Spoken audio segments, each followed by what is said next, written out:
Okay, I'm Ned Campion, Colonel Ned Campion. Colonel retired, I suppose, would describe me. I'm retired 27 years now, so that's me. It all started in Rathdowney, 4 miles actually from Rathdowney, County Laois, a mile from the Tipperary border and a mile from the Kilkenny border, so I was caught in the corner there. So that's where I came from. Well, horses were part of my life in the sense that we had to have a horse or 2 horses to work on the land, but we didn't have any saddles. So we were small farmers, and that was the early part of my life and my early association with horses, I suppose. But any riding I did would have been bareback. Kilkenny being beside us and Tipperary being beside it, hurling was inevitable, and that's what I thought all sport was about, hurling. So until I was 20 years of age, that's all I ever did in terms of sport. So really enjoyed it. And then I joined the army, and I went to school in Ballyfin first, and I was captain of the hurling team in Ballyfin in the 50s. And then I joined the army, and I was captain of the military college team, and we won the Kildare Championship twice. And as a result, I captained the Kildare senior hurling team in 1957. Not even Jimmy McGee knew that, but I asked him later. I think it shortened his life when he wasn't able to answer it. In those days, it was a question of getting a job. So I was, when I did my leaving cert, I did a number of exams for the bank and the post office and civil service and call to training, those kind of things. That was kind of natural or the normal thing that most young fellas did.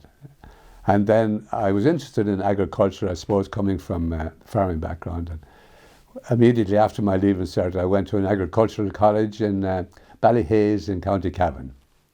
And one day I got a phone call from my mother to say, she had got a letter to say that I'd been accepted as a cadet in the Curragh. So that was, I said, of course, I'll go on to the next stage. So that was my first introduction. I had no idea what the army was about or what it was going to be like. But those days it was a question of taking what was available, I suppose. I spent 2 years in the military college in the cadet school, and then we were commissioned. There were 21 of us commissioned, and all 21 went to the Army Equitation School in Dublin for 3 months to learn to ride, and I presume to try to find some new talent. Obviously, we weren't at war in those days, so we had this luxury of being able to do something like that. So that's how it started. And after the 3 months, they gave me an option of staying on for a further 6 months. And I never left it. There were 6 riding officers, roughly, and then there was a commanding officer and a second in command and an adjutant. That was it. We had about, I would say, about 50 horses.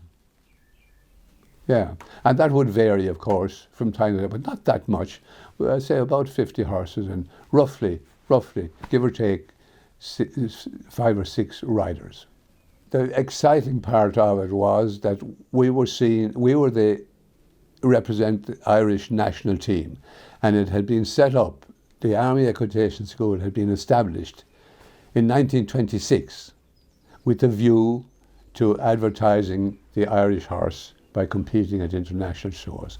This was done at the behest of, or the request maybe, of Judge Wiley, who was president of the RDS at the time. And he suggested to the Minister for Agriculture that they would set up an Army Equitation School. When I went to the Equitation School, then it gave me the opportunity to meet those riders that had been there in the Equitation School from day one.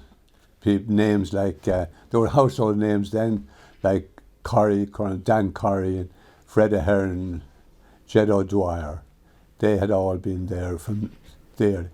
When the Equitation School was established in 26, these guys, having been involved in the War of Independence, and in the meantime had been riding point-to-points and hunting, etc. They were inducted into the army and they put uniforms on them, and they were the new show jumping team for Ireland. Everything went well, but they didn't have any experience, as they called it at the time, stadium jumping. That was show jumping. They were used to hunting and racing. So things weren't going all that well for a couple of years. And in 1929, they were at the show in Olympia, and Colonel Joe Hume Dudgeon introduced him to this man, Paul Rodzianko, who had been a colonel in the household cavalry with the Tsar of Russia, and now he was an emigre, I think, running a riding school in London. He was available, so they brought him over to Ireland. He revolutionised the whole thing. He beat these guys into shape, and as I say, within a couple of years, they were the best team in the world.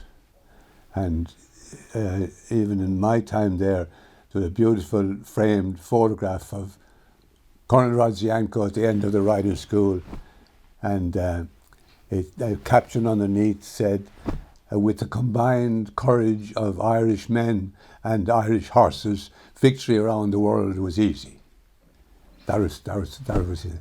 And I think that might be still there. It's around somewhere anyway. But he was, in my opinion, the father of proper show jumping in Ireland. There was at least one agricultural show in every county, and sometimes two or three. And that was our training ground, agricultural shows. So as a result, it gave us a fantastic opportunity to travel around Ireland, visit every county, and place from Knockcrockery to Termonfeckin. I knocked down fences in all those places in the early days. And that was our training. You were still a very junior officer, and you were at the bottom of the list, and there were 5 or 7 guys ahead of you. So it was up to you to make your name, or for somebody to realise that you were worth giving a chance. So that was how it was, very competitive in that sense. Of course, show jumping and the other equestrian sports like 3-day eventing and polo and all, they were an offshoot from normal army activities. And these sports were developed by the armies of Europe earlier in that century, and some very famous establishments like Pinerolo in Italy, and some famous riders, and lots of tomes were written about the technicalities of riding horses all during that period. I rode in the Aga Khan Cup in '61. Yeah, and our First Nations Cup was in Nice in 1961. Yeah, and we won it.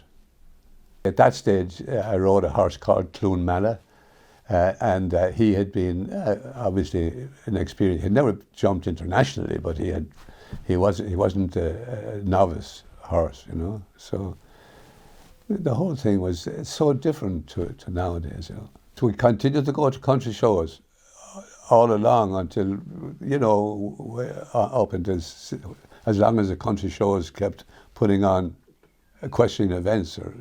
That was the breeding ground and the training ground and the cradle for all the show jumping in Ireland. I rode 15 times the Aga Khan Cup, yeah. Every year between 1961 and 1977, except '64. Interestingly, the one thing that kind of stands out when I look back over those years, I rode 5 horses, different horses in the Aga Khan Cup. All of them started from scratch. None of them had ever, and I never rode in any of them other than in a snaffle bridle. And things were so different. And the most expensive horse cost 6,000 quid. So that gives you an idea of how things have changed. Yeah. The total objective of the school was to produce a team. So the Aga Khan Cup was kind of central to the focus for all our training, and that was you had arrived when you arrived on that stage. So that was a great thrill for sure. Yeah. the attitude in the equitation school always was, you're first of all Army officers. I think this prevails to this day, and I think that's important. We weren't show jumpers or as such or out there. We were Army officers doing the job that the Army felt needed to be done, and that prevailed always. And in many ways it seemed contradictory. Certainly nowadays it would be different. It would be contradictory to being just the winningest rider in the world. So that was the attitude and ethos that prevailed in the school. And that is why as well then there was a big turnover of officers. Probably in my time in the equitation school for 40 years, probably nearly 100 riders would have gone through the school. And they stayed there as long as it was felt that they were making progress. And if they weren't, when it was felt they weren't making progress for whatever reason, they were back out to their units in the Army. We won the Nations Cup in Aga Khan Cup in '67, and on the team were Billy Ringrose, Seamus Hayes, and Tommy Wade and myself. All household names in that time, and Tommy particular won with Dundrum. You know, he was a household name and won a lot of international competitions. And Seamus Hayes, of course, then became an instructor back in the school later on. So that was an exciting occasion, and you know the Aga Khan Cup. And to this day, it probably has an importance or recognition out of all proportion to show jumping in general.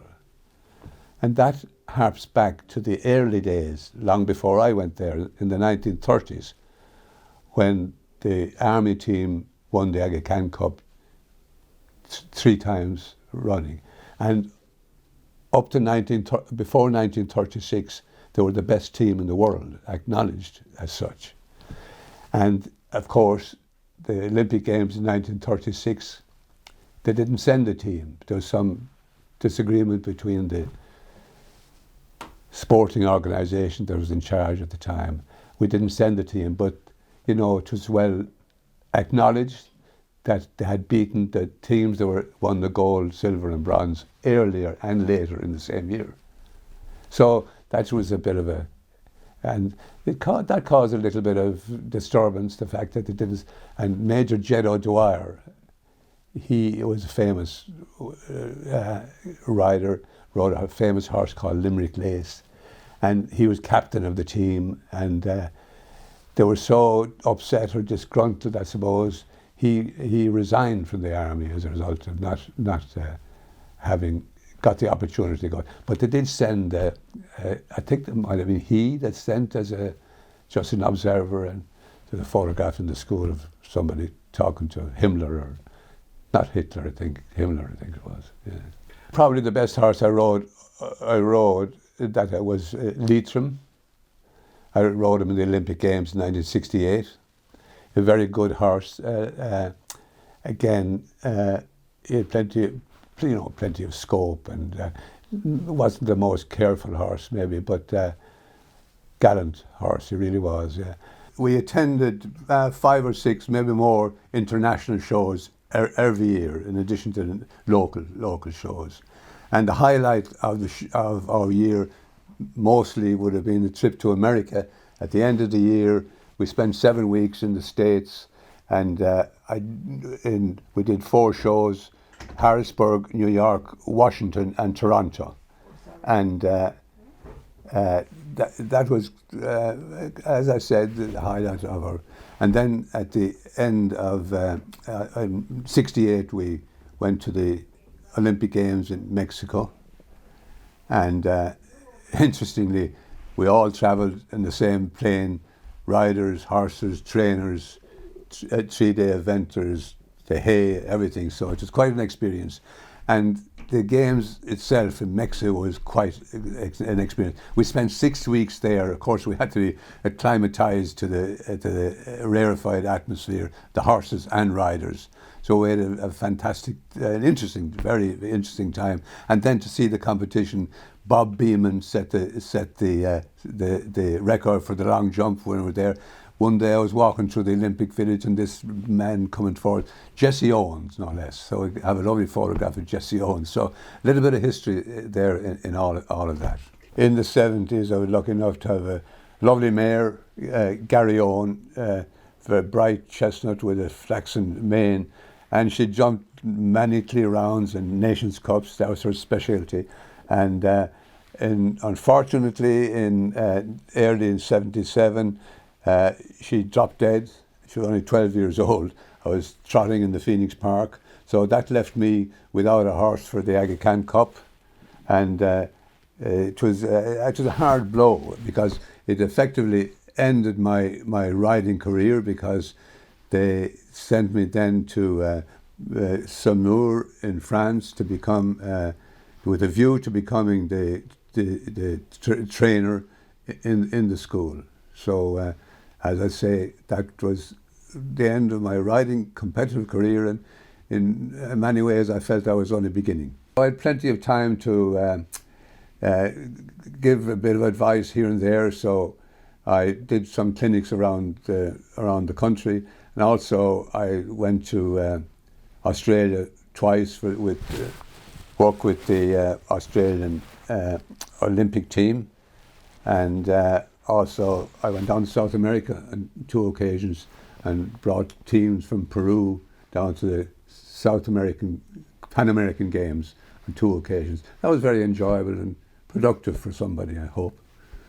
So when Bill Ringrose, my commanding officer, when he retired, that I got the opportunity to take over then.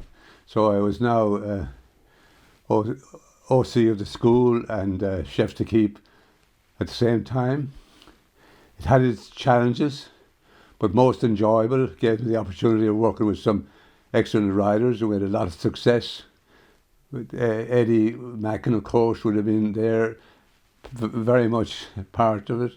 Paul Dara, of course, John Roach, Con Power, Jerry Mullins, John Ledingham, all winning international competitions during that period. And it was very enjoyable, and that probably was maybe the most enjoyable part of my career in many ways.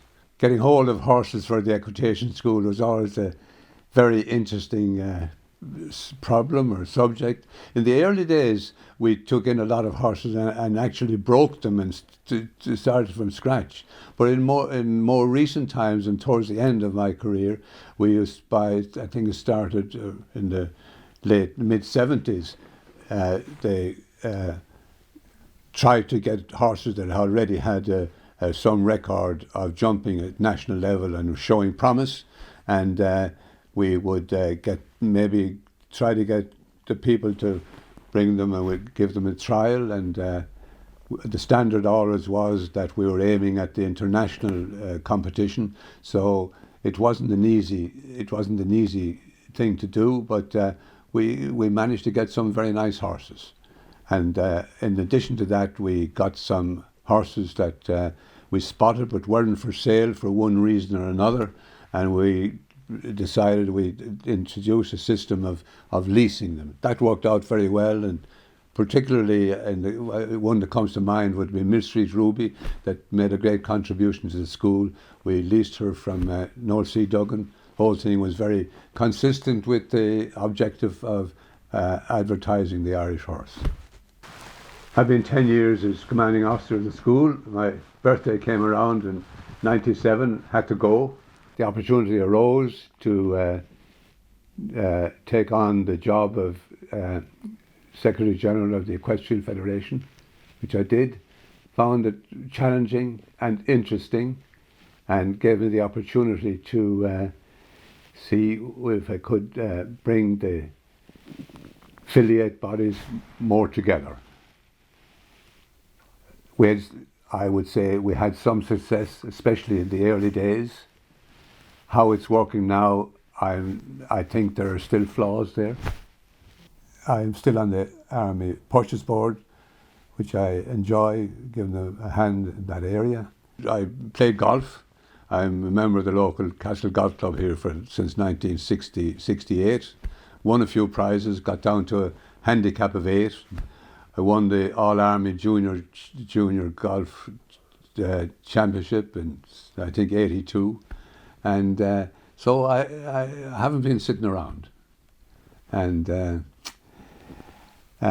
in my earlier career, I had a very good friend, Jack Vard, and I used to go up to his place, not too far from me, up in Ballyedmond-Duff, and give his son Taylor a help with his horses. And so that has worked out very well for me, because up to this day, Taylor gives me a horse to ride up over the Three Rock Mountain. So I'm looking forward to that. My birthday is coming up soon, and I'll do that before I'm 88. Yeah.